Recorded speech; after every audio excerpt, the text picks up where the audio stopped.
Ground report. What would a full attack on Iran look like? On board the USS Tripoli, deep in the Arabian Sea, the commander of United States Central Command enters the operation rooms. In front of him is a live picture of the campaign. Iranian tankers stuck at sea, shipping lanes under pressure, vessels being ordered to change course, and American forces holding the regime in Tehran by its most sensitive pressure point, the sea. At the same time, inside Iran, the Revolutionary Guards are pushing forward another proposal, another document, more conditions, another attempt to reopen the Strait of Hormuz, lift the blockade, release money, receive guarantees, and push the nuclear issue to a later stage. So the question now is simple. Are we still inside negotiations, or are we already in the final minutes before the next strike?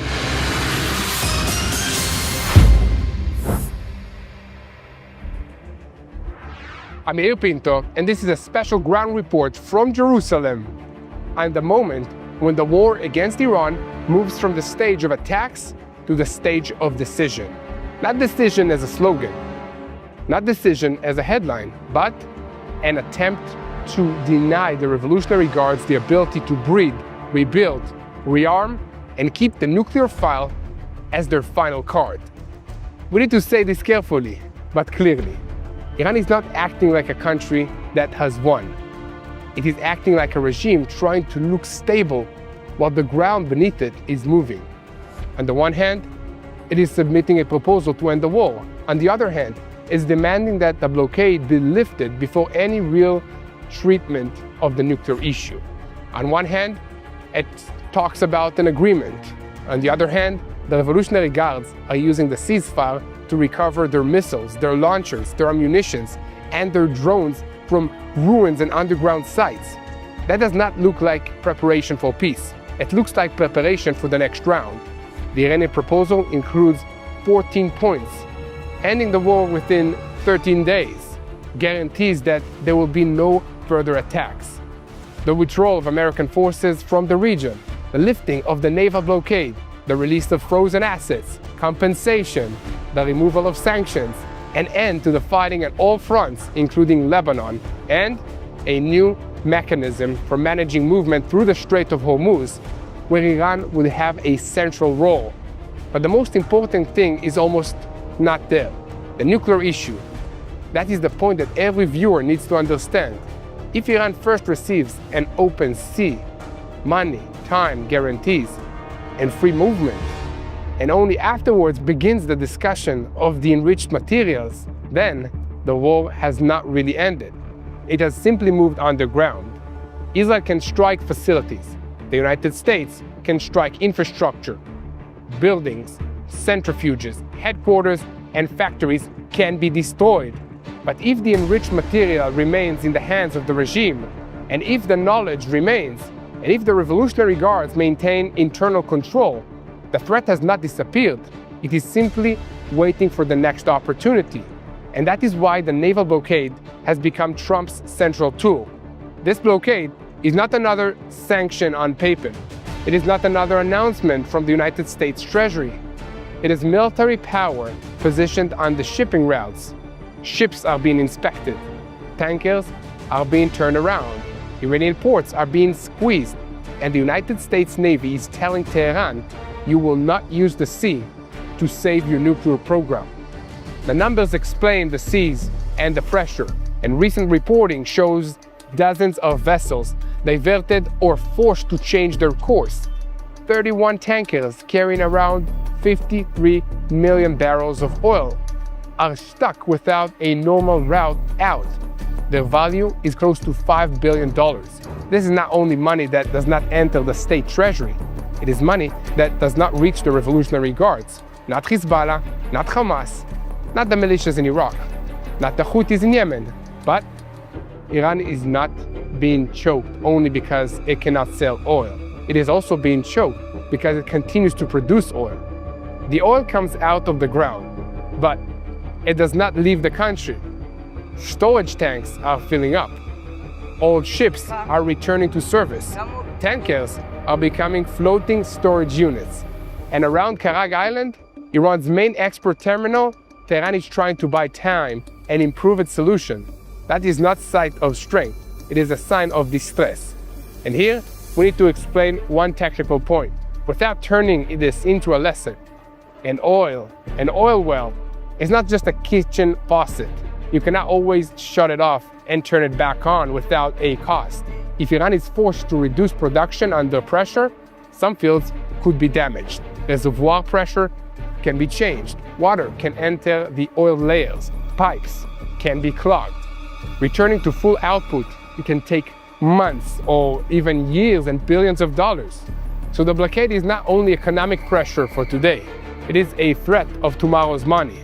And that's exactly the game that Donald Trump is playing now. He's not rushing to bomb every oil facility.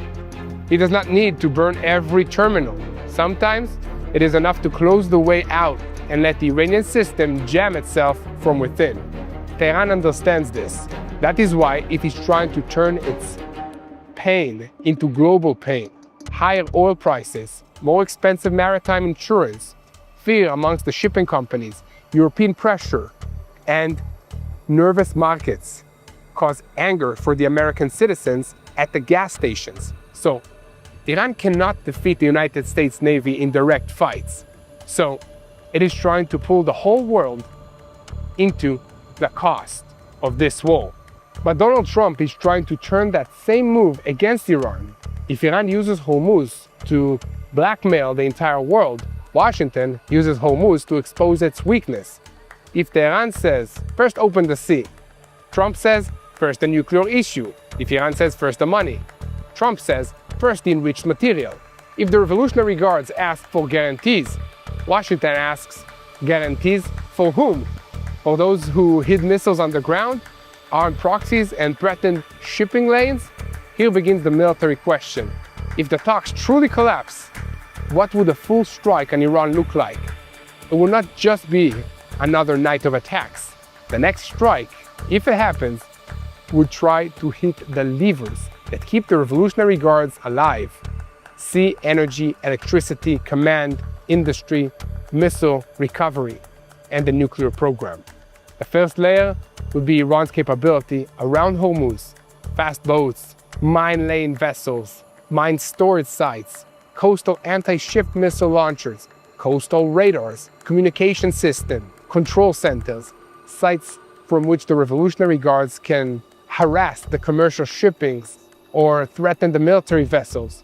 The goal will not only be to destroy the boats, the goal will be to reduce Iran's ability to create daily fear around the strait, because Hormuz does not need to be fully closed in order to hurt the world.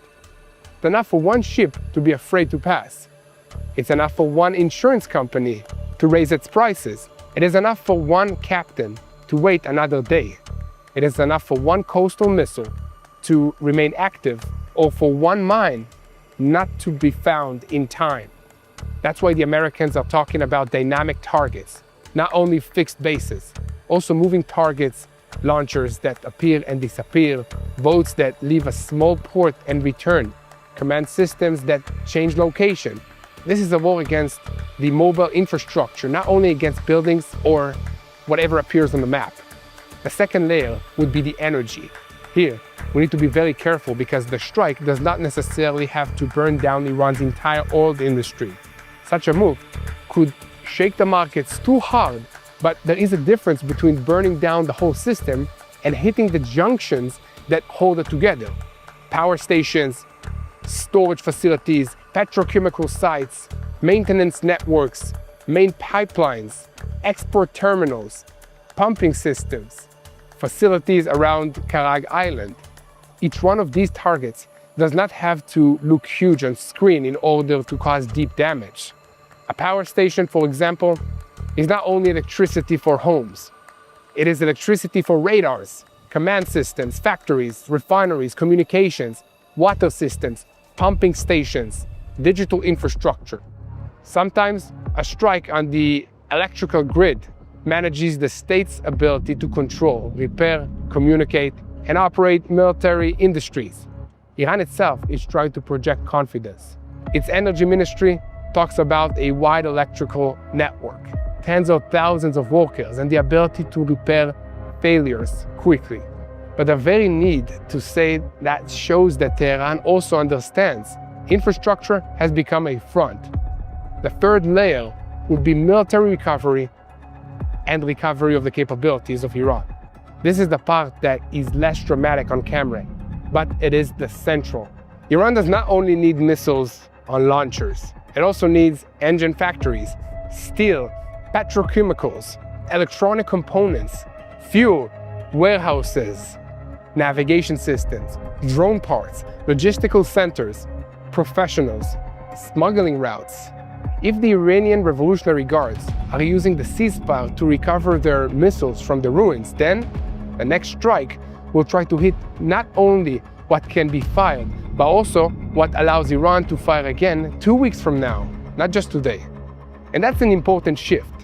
This is not only a war over the number of missiles remaining, it is a war over the pace of recovery, over whether Iran can absorb a strike, hide, disperse their equipment, and then return to the game as if nothing happened. And the fourth layer would be the command structure of the Revolutionary Guards. The Revolutionary Guards are not only a military force, they are a governing system.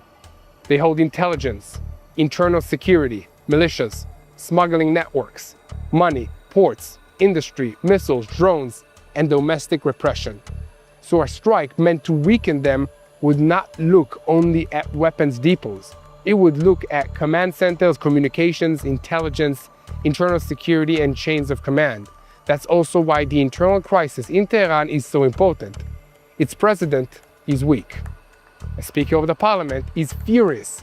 The Foreign Minister is under political fire. And in the background, the Revolutionary Guards are behaving as if they are the body that truly includes and decides who holds the missiles and who does what they want in the negotiations. Talking about the internal repression against the Iranian people themselves and the last remaining money that also holds the politics. And that's exactly the point that Trump is trying to press. He does not only need to embarrass Iran externally, he wants to deepen the internal question: who really runs the country?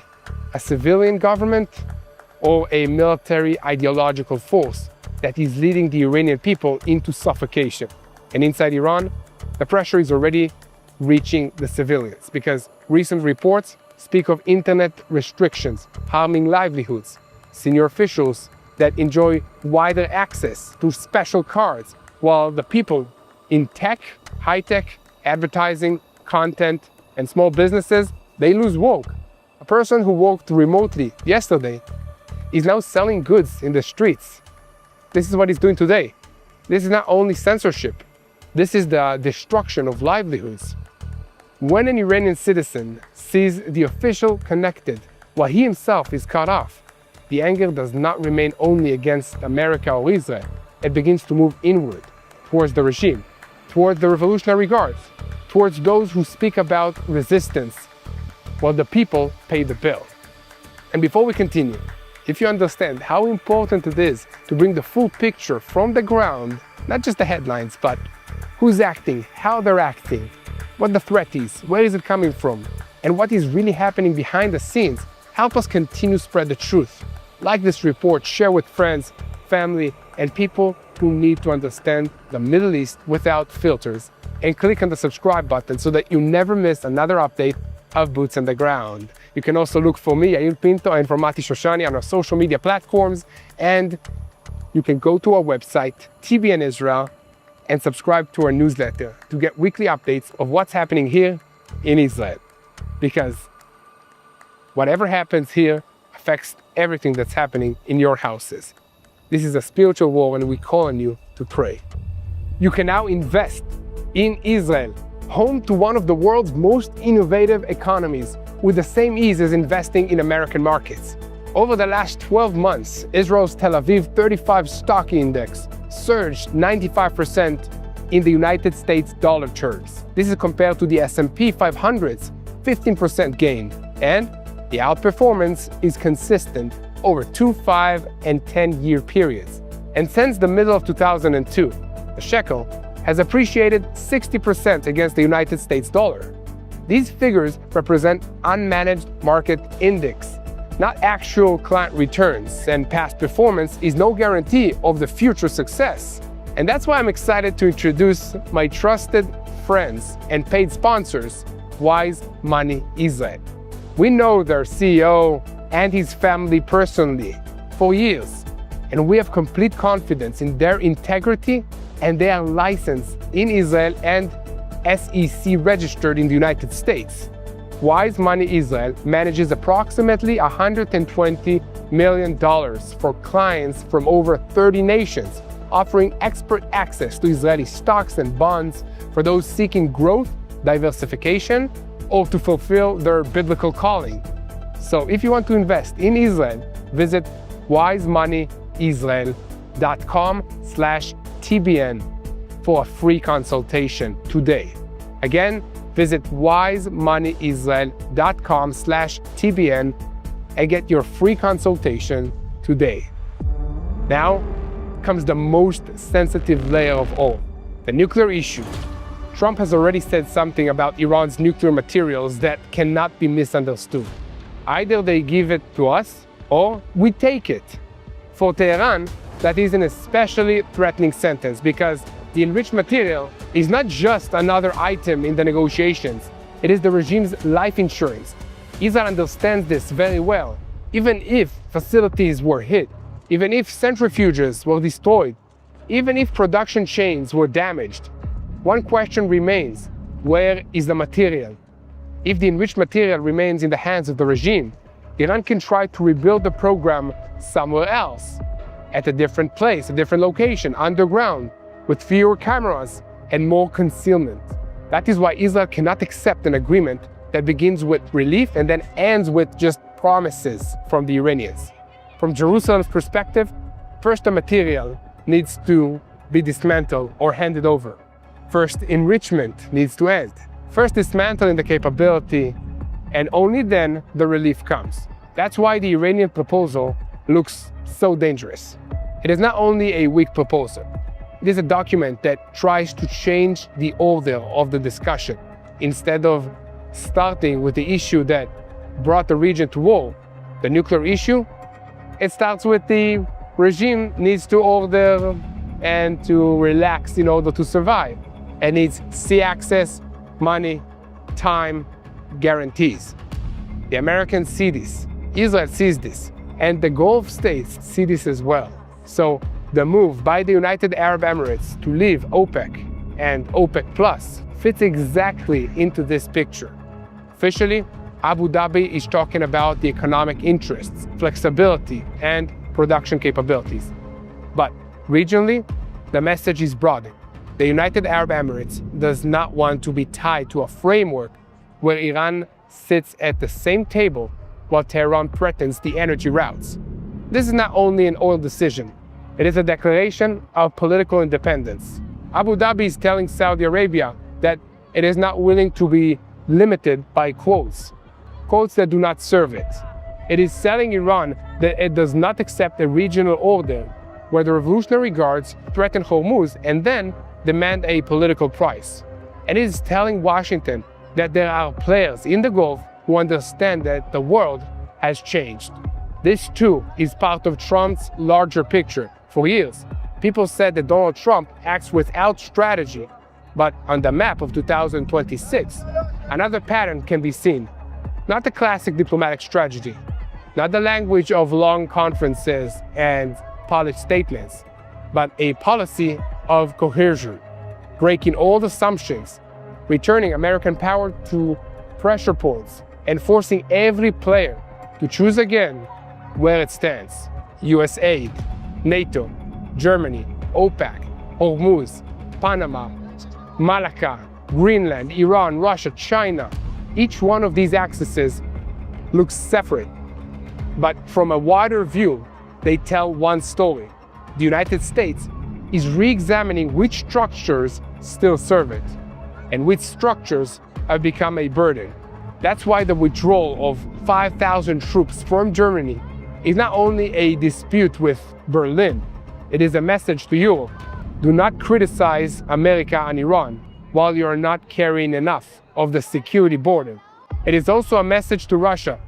Washington is not necessarily building its entire force posture around the fears of 2014. Russia is still dangerous, still nuclear, still operating the cyber sphere, intelligence and sabotage. But it no longer looks like the same message of conventional threat that was supposed to break Europe. Trump is shifting the attention to the places where the future will be decided.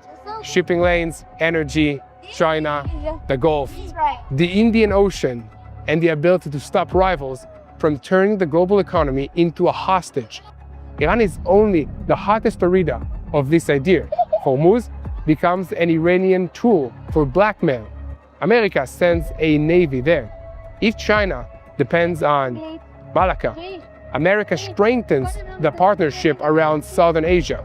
If Panama becomes an area of Chinese influence, Washington brings it back to the center of this discussion. And if the Arctic becomes a future commercial route between Asia and Europe, Greenland is no longer a strange thought. It is a strategic gate. But here, we need to say and stay focused. This report begins and ends with Iran, because for Israel, Iran is not only part of the global game, it is a daily threat. Nuclear missiles, Hezbollah, Hamas, Houthis, and other militias. Cyber maritime terror, an attempt to build a ring of fire around the Jewish state. And that is why the next strike, if it comes, cannot only be a signal, it must change the reality.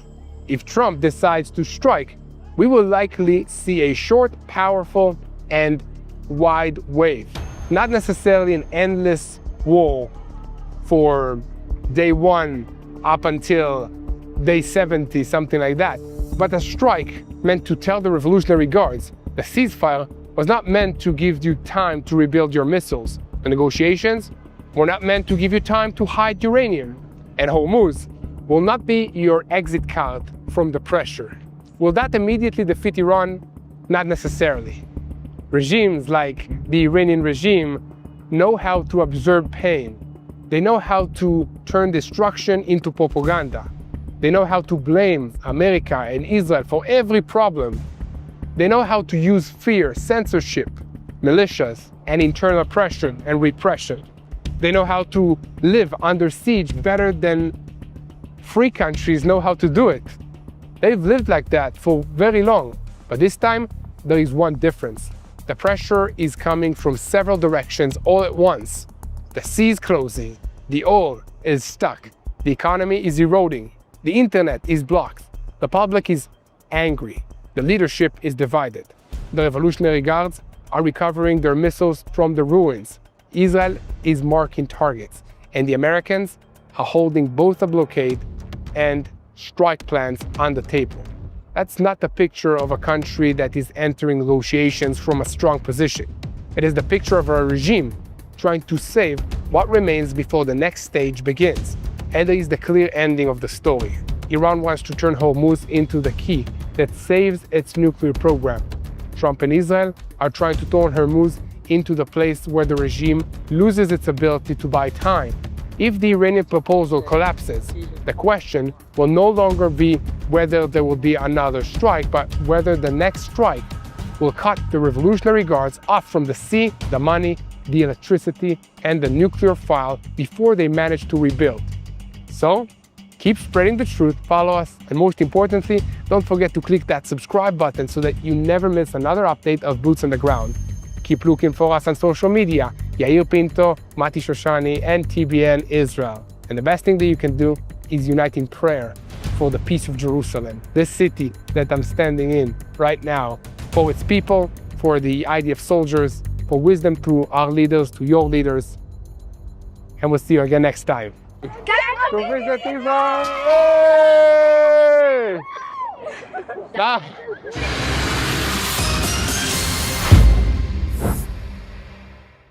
Hello, this is Mati here in Jerusalem with TBN Israel. This is Yair Pinto from TBN Israel here in Jerusalem. TBN Israel is keeping viewers informed with Israel-focused news, culture, and what God is doing in this land. Support TBN Israel today online at tbn.org/Israel. Thank you.